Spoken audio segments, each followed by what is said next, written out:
Tenang. Kalaupun mau mengambil video atau foto, mulutnya jangan ikut bekerja.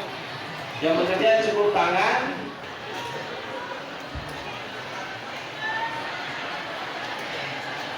Bismillahirrahmanirrahim. Assalamualaikum warahmatullahi wabarakatuh.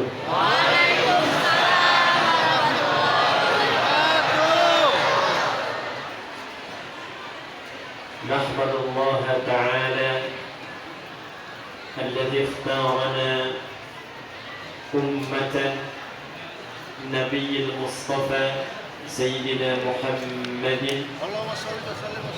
الذي أرسل رحمة للعالمين وصلوات الله عليه وسلامه التام وعلى آله وصحبه وذرياته إلى يوم الدين. Yang kami muliakan, kita hormati dan kita doakan semoga selalu diberikan kesehatan, kekuatan dan istiqamah dalam merawat dan memakmurkan Masjid Al-Kautsar ini, DKM dan seluruh yang terkait dengan pembangunan dan pemakmuran masjid ini. Semoga diberikan kemuliaan dunia, penerang di alam kubur, dan rahmat Allah di akhirat kelak. Seluruh jamaah yang hadir dari berbagai tempat, baik itu di daerah Pamulang ini ataupun sekitarannya, semoga semua tanpa dikecuali dimuliakan oleh Allah Subhanahu wa Ta'ala. Ibu sehat, Bu?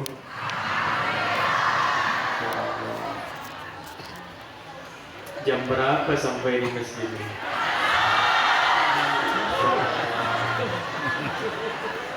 Mudah-mudahan digolongkan dalam golongan ahli surga. Insyaallah. Bapak sehat, Pak? Alhamdulillah. Sampai berapa di masjidnya? 10. Kamu kalah sama ibu-ibu ya? Ibu jam 11, Bapak jam 10. Ada orang-orang yang saat diperintahkan masuk surga oleh Allah, itu diperintahkannya berjamaah. Wasiqal ladzina taqaw rabbahum ilal jannati zumara. Ada rombongan orang-orang takwa yang diperintahkan masuk surganya tidak seorang-seorang. Jadi absensinya bukan per orang, Pak. Asep, musuh, Ujang, Syarifah, tidak. Tapi yang dipanggil satu rombongan. Belum selesai. Satu rombongan. Dan ternyata rombongan ini pun itu saat hisabnya ditenangkan oleh Allah, diberikan perlindungan, satu payung besar, sehingga tidak mengalami kegelisahan dan kegoncangan saat hisab. Matahari diturunkan, panasnya sudah melelehkan. Diriwayatkan dalam banyak riwayat hadis, orang sudah banyak panik, tak peduli satu dengan yang lain, yang penting ingin segera dihisab. Tapi ada 7 golongan yang tenang-tenang saja, nyaman-nyaman saja, menikmati hisabnya. Di antara mereka ternyata ada orang-orang yang saling mencintai karena Allah dan senang memakmurkan masjid Allah. Rajulun qalbuhu muta'alliqun bil masajid wa rajulani tahabba fillah. Hari ini saya menyaksikan insyaallah jamaah-jamaah yang senang memakmurkan masjid Allah Subhanahu wa Ta'ala. Kalau sore ini kita dikumpulkan di Masjid Al-Kautsar, mudah-mudahan di hari kiamat kelak kita dikumpulkan di telaga Kautsar Rasulullah SAW. Untuk itulah kita mengenal Nabi SAW di sore hari ini, mencintai Rasulullah SAW dengan mengenal miladnya Nabi SAW, karena satu-satunya Nabi dan Rasul yang diturunkan satu surat untuk menjamin surganya sebelum wafat itu hanya Nabi Muhammad SAW. Sebelum wafatnya Allah sudah turunkan satu surat menerangkan kemuliaan surganya yang tidak pernah diturunkan dan diberikan pada nabi-nabi sebelumnya. Dan nama suratnya itu sama persis dengan nama masjid yang sekarang kita ada di dalamnya. Surah Inna a'tainaka. Demi keagunganku ya Muhammad. Setiap ayat Al-Quran yang dibuka dengan inna, na-nya panjang, itu artinya ta'zimun nafsi li ta'zimi sya'ni. Paham? Tidak. Itu artinya ada yang istimewa, saking agungnya istimewanya Allah menampilkan keagungan zatnya untuk menunjukkan keagungan dan keistimewaan informasi yang disampaikan. Al-Quran agung, Al-Quran istimewa. Karena Al-Quran agung dan istimewa, maka kalimat turunnya menggunakan inna.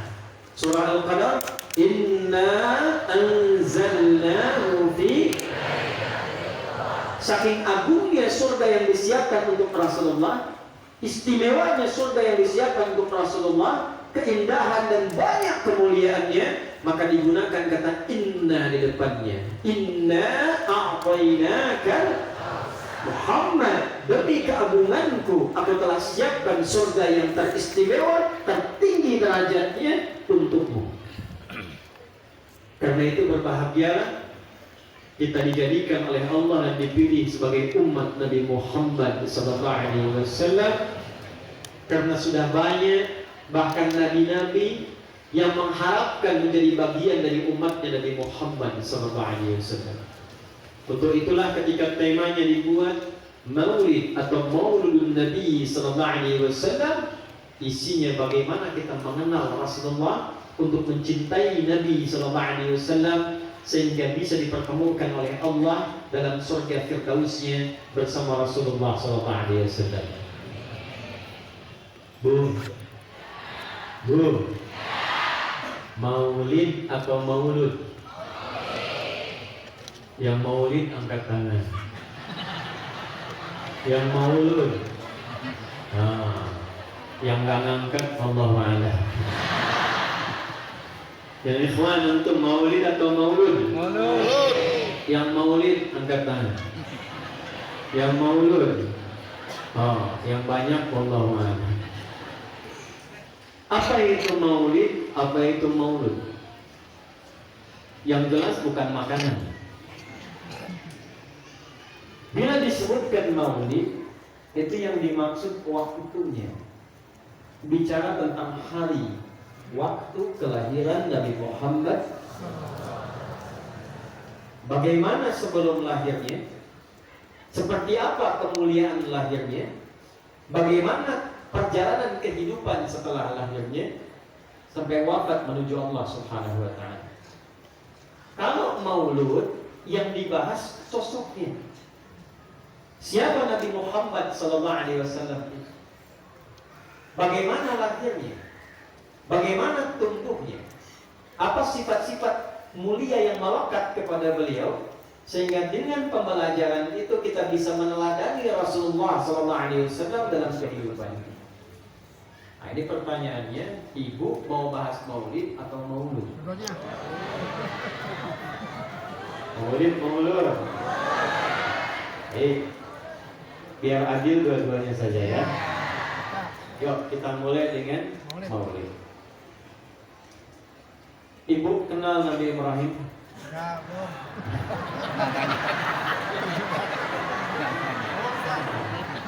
Saya kadang-kadang bingung di Indonesia. Saya ke Bengkalis ada yang kenal dengan Firaun tuh. Kenal Firaun? Nah, di sini ada yang kenal Nabi Ibrahim sebelah sana tuh. Baik. Pernah dengar Nabi Isa? Nabi Ismail? Baik. Nabi Nuh? Nabi Adam?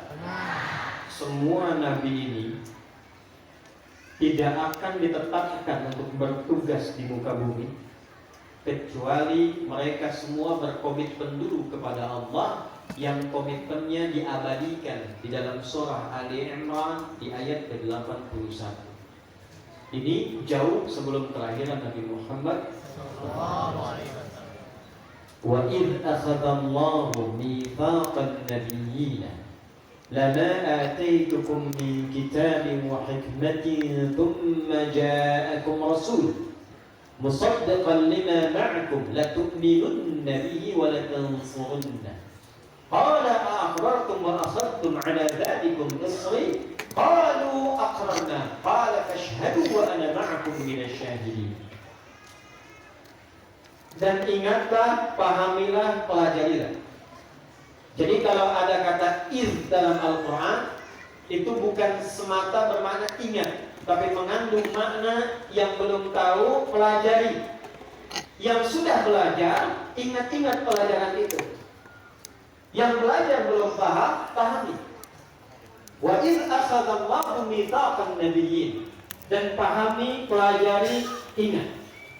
Saat Allah mengambil perjanjian komitmen bagi semua nabi sebelum mereka ditugaskan untuk berdinas di bumi. Jadi Bu, Pak, ada anbiya, ada nabiyyin, itu beda. Di surah ini, ayatnya berbunyi nabiyyin. Kalau anbiya itu jamak, banyak nabi, tapi tidak semua nabi. Terbatas. Ada surah ke-21 namanya surah Al-Anbiya. Tapi di situ tidak dikisahkan semua nabi, cuma beberapa nabi. Nabi Ayub ada di situ. Zakaria ada di situ. Musa ada di situ. Tapi tidak semua nabi dikisahkan di situ. Kalau Bapak dan Ibu menginginkan semua nabi, maka rubah kalimatnya dari bentuk jamak al-anbiya menjadi bentuk jamak nabiyyin.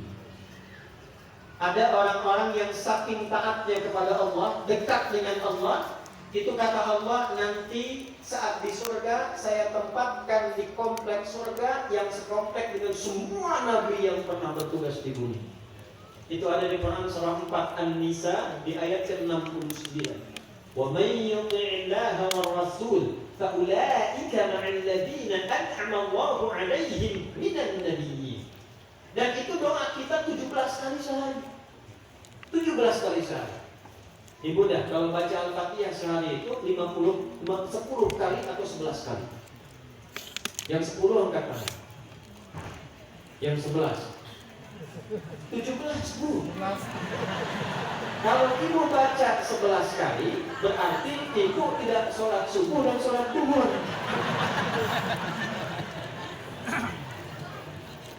Saya tidak menjebak. Datang bermacet-macet ke sini hanya untuk menjebak ibu, tidak. Ini dingin nggak? 17 kali. Karena setiap kali kita sholat 5 waktu, berapa rakaat kita? 17 rakaat. Bukankah setiap rakaat kita baca Al-Fatihah? Bukankah saat baca Al-Fatihah kita menyampaikan ihdinas siratal mustaqim, lalu siratal ladzina an'amta alaihim. Nah, siratal ladzina an'amta alaihim itu doa kita kepada Allah. Ya Allah, berikan kami hidayah supaya nyaman di dunia, mudah ke akhirat, dengan jalan yang lapang, dikumpulkan dengan orang-orang yang kau beri nikmat kepadanya.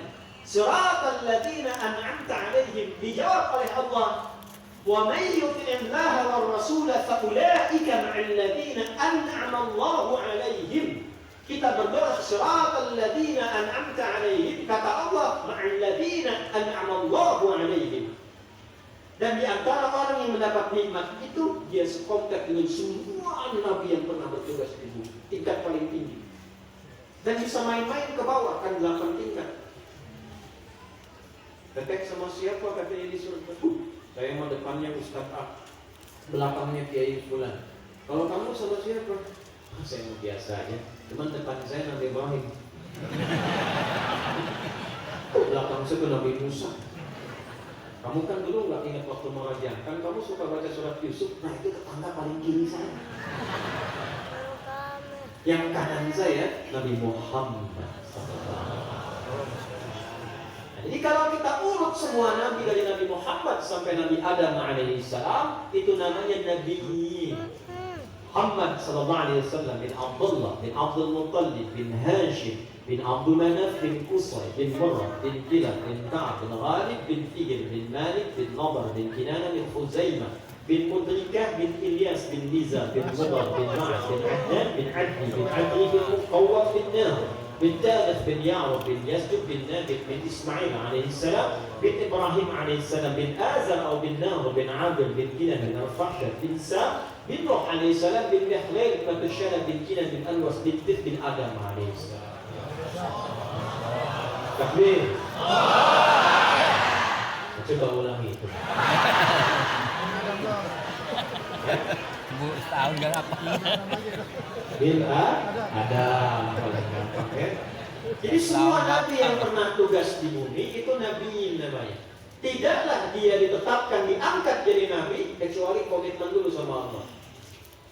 Kata Allah, saya tugaskan engkau, saya kasih kitab, saya beri hikmah. Kitab itu penjelas pedoman untuk umat, penerangnya disebut hikmah. Untuk Nabi Muhammad Al-Quran, penjelasannya hadis. Nabi Musa Taurat, Nabi Isa Injil. Itu resmi diangkat dan bertugas kalau satu dilakukan. Saat nanti datang Rasul terakhir yang paling istimewa, kata Allah, kalau dia datang bersamaan dengan di masa kalian, maka kalian harus berbaiat kepadanya, mendukung dakwahnya dan menjadi bagian dari penguat dan umatnya. Qala aqradtum wa akhadtum 'ala dzalikum isri? Apakah kalian sepakat dan siap menjalankan ini? Mereka Nabi berkata, qalu aqrarna, siap ya Allah. Maka kata Allah, qala fashhadu wa ana ma'akum minasyahidin. Saksikan, akulah yang menjadi saksi dari semua perjanjian dan komitmen ini. Jadi saking dahsyatnya Nabi Muhammad SAW, saking tinggi dan istimewanya kelahiran Nabi Muhammad SAW, maka semua nabi dan rasul bisa bertugas kalau mereka berjanji kepada Allah menjadi bagian dari penolong dakwahnya Nabi Muhammad SAW. Itulah sebabnya nama Nabi Muhammad itu sudah viral sebelum kelahirannya. Kenapa saya tadi tanya pada ibu, apakah ibu kenal Nabi Ibrahim? Bukan masalah kenal dan tidaknya. Ternyata Nabi Ibrahim pun itu sudah memberikan tanda dengan doanya kepada Allah supaya yang terlahir Nabi mulia itu lahirnya harus dekat tempat yang paling mulia. Quran surah kedua, kita pakai Quran aja nih. Al-Baqarah ayat 127 sampai 129. Ini maaf ya Bu, Pak, ilustrasikan saja supaya cepat. Ka'bah. Bu. Ka'bah. Itu sudah ada sebelum Nabi Adam turun. Gak pakai ada. Jadi Nabi Adam turun, Pak, Ka'bahnya sudah ada. Ya. Dari mana tahunya Ustaz? Quran surah ketiga Al-Imran. Ya, dari ayat 96 sampai 97. Inna awwala baitin wudi'a lin-nas. Sungguh kata Allah, rumah pertama yang dibangunkan untuk manusia, bukan manusia yang bangun. Nanti ada kitab namanya Akhbarul Makkah, karya Az-Zarqi. Coba lihat halaman 13 sampai 14. Itu digambarkan, disampaikan bagaimana malaikat diperintahkan oleh Allah membangun Ka'bah sebelum turunnya Adam alaihissalam. Tepat di titik tengah bumi. Jadi Ka'bah itu tengah-tengahnya bumi. Tengah-tengahnya. Kalau buka peta lama sebelum yang sekarang, buka peta yang lama, itu tengah-tengahnya bumi itu Mekah. Tepat dijadikan. Makanya petanya nggak geser, nggak kelebihan kanan, nggak kelebihan kiri, tepat tengah-tengah. Nah, saat zamannya Nabi Nuh alaihissalam terjadi banjir besar. Ya, umatnya mengal, diajak mendekat kepada Allah menolak, ngancam-ngancam dan minta azab. Zaman Nabi Nuh. Singkatnya dikirimkan banjir besar, saking besarnya tersapu bagian atas Ka'bah. Tinggal tersisalah pondasinya, pilarnya. Sisa pondasinya dalam bahasa Arab kalau satu pondasi itu namanya qaidah. Kalau lebih daripada 2, 3, 4 itu namanya qawaid. Di masjid kalau nggak ada pondasinya bisa berdiri nggak? Ini kalau sudah jadi namanya bait namanya. Apa namanya? Kalau tanam batunya satu namanya hajar. Disekat-sekat jadi hijab. Kalau ada satu bentuk ruangan namanya hujrah. Tapi kalau sudah jadi begini namanya apa? Bait. Makanya masjid kalau sudah jadi disebutnya baitullah. Ka'bah bait. Inna awwala baitin bait. Tapi ketika hancur bagian atasnya tinggal pondasi. Satu qaidah, banyak orang. Maka di era Nabi Ibrahim alaihissalam, Nabi Ibrahim ke Nabi Nuh itu 7 generasi. Tadi yang saya sampaikan, ya, 7 generasi. Dari 7 generasi ke zaman Nabi Ibrahim, maka Nabi Ibrahim diperintahkan oleh Allah tinggikan kembali fondasi Ka'bah yang runtuh atasnya sebelumnya terkena banjir zaman Nabi Nuh. Ditinggikan, meninggikan bahasa Arabnya rafahu, sehingga menjadi bait kembali. Maka Quran surah kedua ayat 127. Wa idh yarfa'u Ibrahimul qawa'id minal bait wa isma. Maka Nabi Ibrahim menjalankan perintah Allah, dibawalah batu oleh beliau. Ada minuman. Pijakan pertamanya, contoh Ka'bah nih, contoh aja, contoh. Pijakan pertamanya misal di sini. Jadi pijakan pertama untuk melakukan sesuatu yang besar itu disebut maqam. Apa namanya? Ketika Nabi Ibrahim berpijak untuk memulai meninggikan itu, maka pijakan pertama disebut maqam. Langsung Nah, itu yang dekat-dekat Hajar Aswad setelah Ka'bah, ya. Kemudian ada pintu Ka'bah, ya, Multazam, pintu Ka'bah. Setelah itu sedikit depannya ada maqam Ibrahim. Insyaallah yang belum haji dan umrah disegerakan. Amin. Cukup dengan ambil nabung. Nabung ya. Nah, saat mulai meninggikan anaknya Bu yang belum balik cepat. Nanti kalau waktu Idul Adha saya terangkan hikmahnya lebih dalam. Ya karena waktu kita terbatas kita percepat. Ini saat bapaknya napak kakinya, anaknya datang dari sisi kanannya bawa batu. Coba gampangnya beginilah, gimana caranya ini bapak punya tugas, anak perhatian pada bapaknya. Tuh anak belum balik. Makanya disebut Ibrahim dalam salah satu riwayat. Kenapa disebut Ibrahim? Dalam salah satu riwayat itu gambaran dari Abdul Rahim, bapak yang sangat penyayang. Padahal tugasnya di Palestina, Ismail tumbuhnya di Mekah, jauhnya luar biasa. Tapi di balik kesibukannya sebagai seorang nabi, seorang rasul, seorang ayah, seorang suami, di balik kesibukannya masih sempat menengok Ismail yang di Mekah. Dilihat pertumbuhannya, dengan siapa dia mainnya. Dalam hal sebelum menikah ditengok, siapa istrinya, bagaimana tumbuhnya. Karena ayah sesibuk apapun walau nabi perhatian pada anak, maka dibalas oleh anak perhatian kepada bapak. Anda siapa? Nabi bukan, Rasul bukan, dekat dengan Allah belum tentu. Sesibuk apa sampai tak kenal anak? Jadi kalau anak tidak peduli kepada ayahnya, dipanggil tidak nyaut, dipanggil tidak nengok, diminta malah kemudian membalas, jangan dulu marah, tanya dulu, seperhatian apa saya kepada anak sehingga dia tidak memiliki perhatian kepada saya. Betul. Karena bagi anak bukan status bapaknya. Bapak jadi direktur di kantor, di rumah ayah. Anda jadi manajer di kantor, di rumah ayah.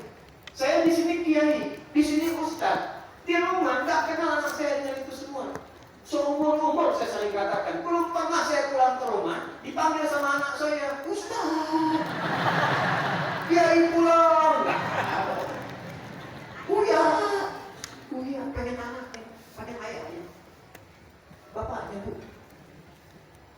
Istri saya menceritakan Buya itu kalau keluar itu mengajar supaya Allah senang dan cinta dengan kita. Jadi kami suka gantian kalau saya keluar mengajar, istri saya cerita tentang saya supaya anak mengerti. Nanti kalau gantian saya pulang, istri di dapur masak, saya cerita kepada anak saya tentang bagaimana ibunya supaya mereka mencintai. Itu begitu diceritakan saya mengajar, pulang-pulang malam ditunggu. Itu anak 3 tahun dengan anak 4 tahun. Nunggu sampai tengah malam. Begitu saya pulang sampai jam 11, ternyata yang nyambut depan pintu anak kecil. Buya. Kalau belum ceria. Lalu ini yang selama yang di kepala. Main kuda yuk. Jadi kuda saya jam 11 malam. Mereka pengen ayah. Makanya kalau sudah selesai pengajian jangan banyak nanya.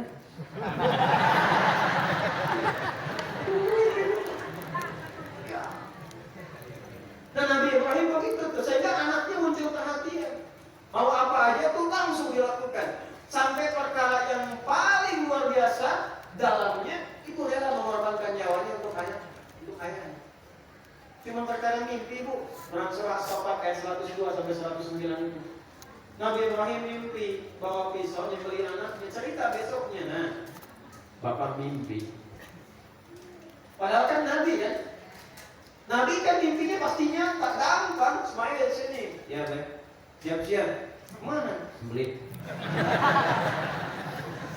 Tapi lihat betapa Rahman, sifat rahmatnya, meneladani sifat Allah Ar-Rahman, dibawa untuk menyayangi anaknya. Ismail, ya Pak, Bapak tadi malam mimpi nyembelih kamu. Pendapat kamu bagaimana? Kata anak, Pak, demi bakti dan taat saya pada Bapak. Jadi Bapak itu ada 3 nama. 1 Abi, itu untuk hormat. Buya untuk sayang. Bisa genetik, kita ke ayah buya sayang. Bisa ke orang yang kita sayangi karena aspek lain. Misal ilmunya kita sayang betul, kita sebut buya. Kayak buya Hawa kan bukan ayah kita, tapi kita sebut buya karena sayang dengan ilmunya. Kalau digabungkan buya dan abi menjadi abati namanya. Abati. Itu Nabi Ismail manggilnya abati. Ya abatif al. Pak, demi sayang dan hormat Anda ke Bapak, cepat kerjakan sekarang, jangan tunda. Itu kita ngaji baru sampai situ. Buka kitabnya Al-Akhlaqul Banin, karya Ustaz Ahmad Faraja. Orang kita ulama besar, saleh, taat di Ampel, meninggal di Ampel sedang nulis kitab akhlak. Anda lihat jilid yang kedua yang warna biru itu. Itu Allahu Akbar. Saat akan disembelih, dibawa kemudian ke bukit, disiapkan tali. Itu Ismail mengatakan 1, ada 3 yang fenomenal yang menjadi sunnah. 1, kata Ismail, duhai ayah, mohon simpankan jubah bagian luar, baju luarku, mohon dilipatkan dan tolong berikan pada ibunda, sampaikan salam dari anak satu-satunya yang sangat mencintainya. Lalu ketika akan diikat, duhai ayah, mohon kencangkan ikatan ini, ya, dan pastikan aku tidak bergerak, supaya engkau tidak melihat aku merontak dan tidak jadi menunaikan perintah Allah. 3, wahai ayah, tajamkan pisaunya setajam-tajamnya, sehingga memudahkan proses penyembelihan saat engkau menyembelih aku dan tidak menyebabkan kesakitan mendalam sehingga engkau tidak jadi menyembelihku. 3-tiganya menjadi sunnah. Tapi poinnya begitu disampaikan, lakukan. Coba cek sekarang, pulang dari sini, bilang mana tuh? Nah, ya Pak, sini. Mana tadi pengajian Bapak dapat ilham sembelih kan? Siap-siap, pindah tuh Ustaznya. Poinnya bukan itu, poinnya ketakwaan yang digambarkan dalam hubungan kasih ayah dan ibu. Ibrahim bawa batu, Ismail datang di sisi yang lain. Itu belum balik tuh sebelum kejadian korban tadi. Pak, boleh nggak saya bantu? Bawa batu, batu bahasa Arabnya hajar, disusun-susun menjadi hijab. Maka sampai sekarang wilayah itu disebut dengan Hijr Ismail. Singkatnya jadi itu Ka'bah. Saat jadi itulah kemudian keduanya berdoa di samping Ka'bah. Di antara doanya dia ayat 129. Rabbana wa ba'ath fihim rasulan minhum yatlu 'alaihim ayatika wa yu'allimuhumul kitaba wal hikmah wa yuzakkihim innaka antal azizul hakim. Ya Allah, mohon lahirkan Nabi penutup yang mulia ini. Lahirnya harus lahir di dekat tempat yang mulia ini. Nabi Ibrahim, Nabi Ismail sampai memohon kepada Allah, ya Allah, kalau nanti Nabi mulia itu lahir yang terakhir, mohon muliakan kelahirannya dengan lahir di tempat yang paling termulia dekat Ka'bah. Jadi Nabi Ibrahim, Nabi Ismail itu kan ke-29 dan 30 urutan kakek Nabi ke atas. Setiap generasinya ribuan tahun. Ya, itu Nabi Ismail datuk ke-29 kurang lebih. Nabi Ibrahim datuk ke-30 generasi kurang lebih. Itu gembira dengan kelahiran Nabi Muhammad sampai berdoa, "Ya Allah, lahirnya mohon di dekat Ka'bah ini." Dan tidak ada nabi satupun di muka bumi yang lahirnya dekat tempat Ka'bah itu kecuali Nabi Muhammad SAW. Anda boleh cek silahkan. Tidak ada satupun nabi yang lahir dekat Ka'bah kecuali Nabi Ismail lahirnya bukan di Makkah, di Palestina lahir, di bawah di situ. Nabi Muhammad yang lahir di situ, dekat Ka'bah. Jadi kalau ibu bapak umrah atau haji dari Ben Zamzam yang ada jam besar itu, sampingnya ada sofa, ada jalan dikit, ada istana.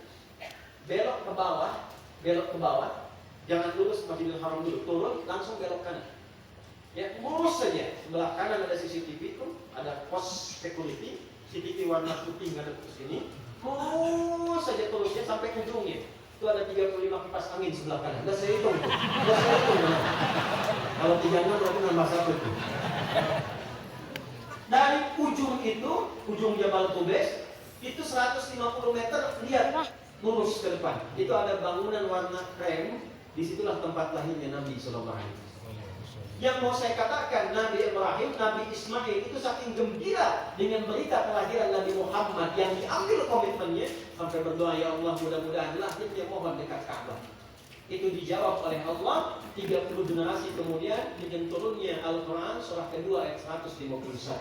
"Kana arsalna fiikum rasulan minkum yatlu 'alaikum ayatina wa yuzakkikum wa yu'allimukumul kitaba wal hikmah wa yu'allimukum ma lam takunu ta'lamun." Singkatnya, perkara Maulid itu sebelum lahirnya Nabi Ibrahim pun gembira. Lompat cepat karena waktu kita terbatas. Ini kita sampai di mana?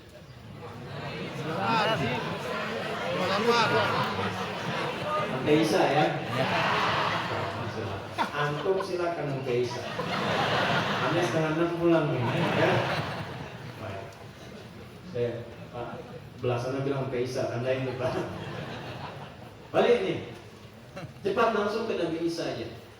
Buka Quran surah 61 ayat ke-6. Ya, As-Saff ayat yang ke-6. Wa idh qala Isa ibn Maryam ya bani Israil inni rasulullahi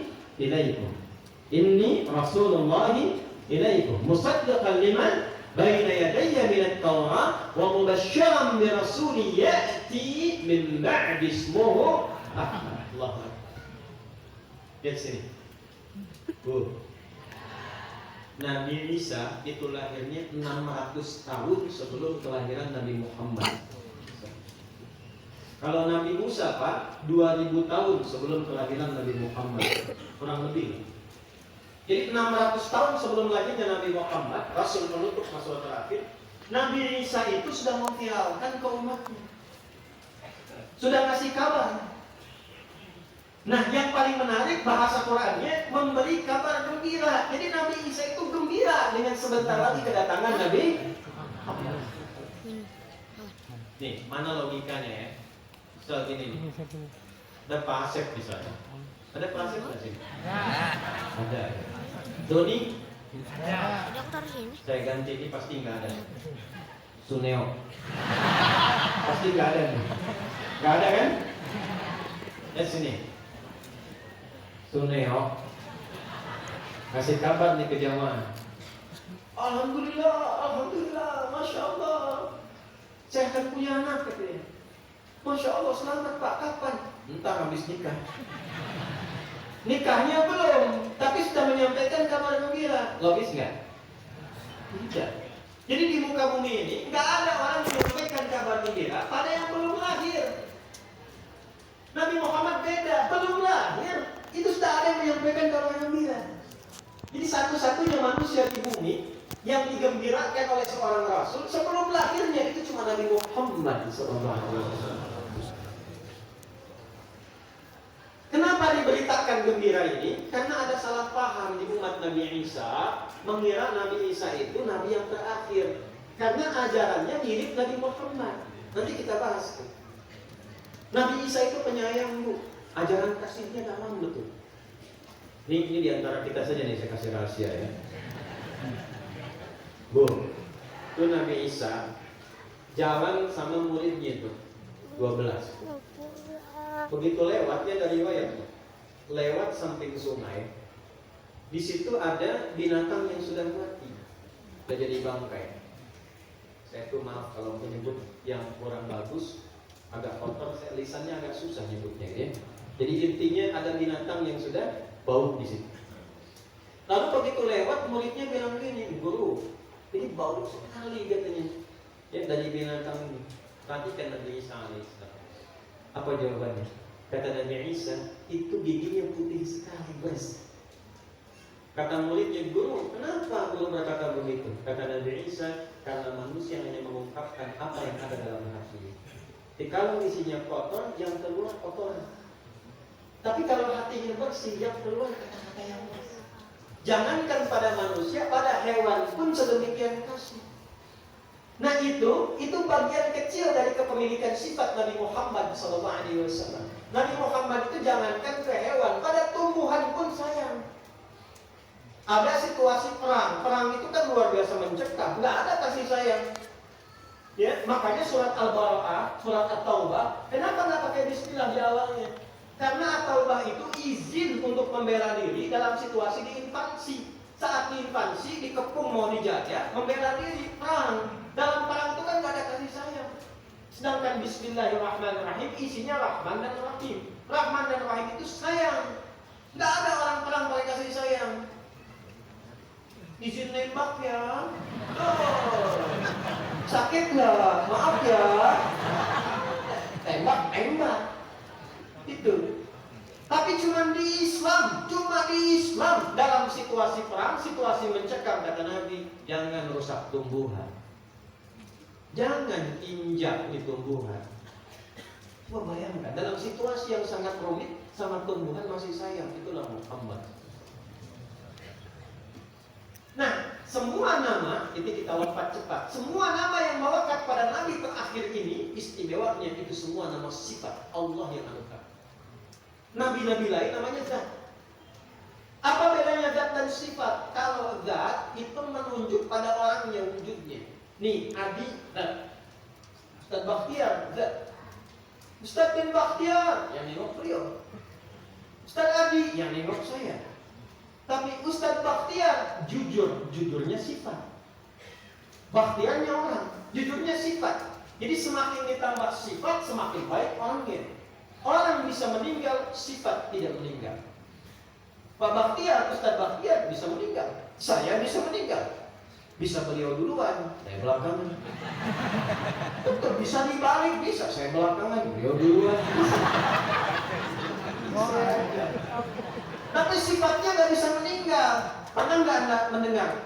Jujur telah meninggal. Sabar telah wafat. Nggak ada. Orangnya iya. Semua nabi yang pernah bertugas di bumi rata-rata umumnya nama zat. Nabinya meninggal, hilang, selesai. Siapa yang pernah nemu tongkatnya Nabi Musa? Tauratnya, Injilnya Nabi Isa yang asli, Zaburnya Nabi Daud, anak selesai. Nabi Muhammad, Allah berkehendak tidak diberikan nama zat, semua nama sifat. Ana Muhammad wa Ahmad wa Kafi wa Mahi, itu semua nama sifat kebaikan untuk menunjukkan bahwa Nabi terakhir begitu istimewanya dan mengumpulkan semua sifat-sifat kebaikan dan mulia. Jika ada nama sifat dikumpulkan sehingga menjadi teladan, itu disebut uswah namanya. Apa namanya? Uswah. Quran surah 33 di ayat ke-21. Laqad kana lakum fi Rasulillahi uswatun.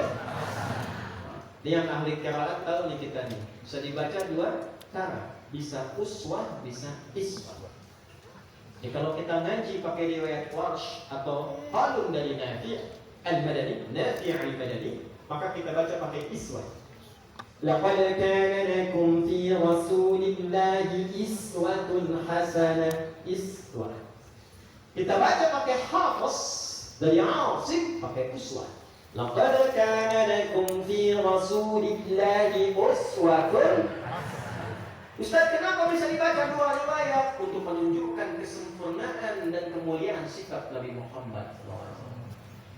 Saya ngaji formalnya ngambil bahasa Arab untuk mencintai dan memahami bahasa Al-Quran. Dan bahasa Al-Quran luar biasa dahsyat. Semua harokat pun ada maknanya. Ini beda U dengan itu ada artinya, Pak. Yuk kita kenal Bu. Kalau harokat ini agak miring ke muka di atas namanya apa? Fathah. Kalau di bawah kasrah. Kalau bulat-bulat sukun, bulat sukun. Kalau bulat ada ekornya, mesti tahu tuh. Saya ke Garut tuh begitu datang, dihadiahi sama teman saya datang, Ustaz ini buah sukun katanya. Gak matang, istrinya masak di dapur. Saya bilang, Pak, ini bukan sukun, ini fathah. Kalau sukun, dia masih di pohon tuh bulat tuh. Dia jatuh ke bawah kasrah. Bapak buka-buka, terbuka di goreng fathah. Ini kisah nyata Bu, saya tidak menceritakan diksi, saya alami. Saya kira berhenti di situ, ternyata dia bawa sukunnya ke belakang, ke istrinya yang sedang menggoreng, dia bilang, Mak, kata Pak Ustaz, ini bukan sukun. Apa Pak? Ya kemudian mata. Ini kalau kasrah, Pak, kasrah itu sesuatu yang lembut, kecil, pecah. Makanya disebut dengan kasrah. Kasrah zujah, kaca pecah, jadi percikan kecil-kecil. Rendah, khafad di bawah. Makanya kalau ada harakat yang menggunakan kasrah, itu biasanya menunjukkan sesuatu yang lembut, yang kecil, yang perempuan itu cenderung lembut, Bu. Ya, makanya menggunakan kasrah. Laki-laki fathah. Ya, anta laki-laki, perempuan anti. Jazakallah khair, laki-laki, perempuan jazakallah khair. Kenapa lembut? Ibu kan tadi bilang di sini mau sampai isya tuh, ya?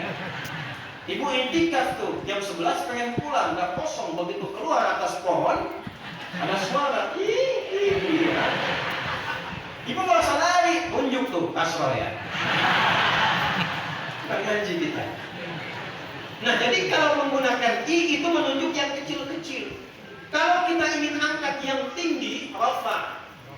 Lalu yang tinggi itu banyak dikumpulkan, yang dhamma, yang dhammu, dhammah. Dhammah itu banyak kumpul tinggi. Kenapa bisa dibaca dua riwayat i dan u, iswah uswah? Karena semua yang melekat pada Nabi Muhammad SAW, yang kecil apalagi tingginya bisa diteladani.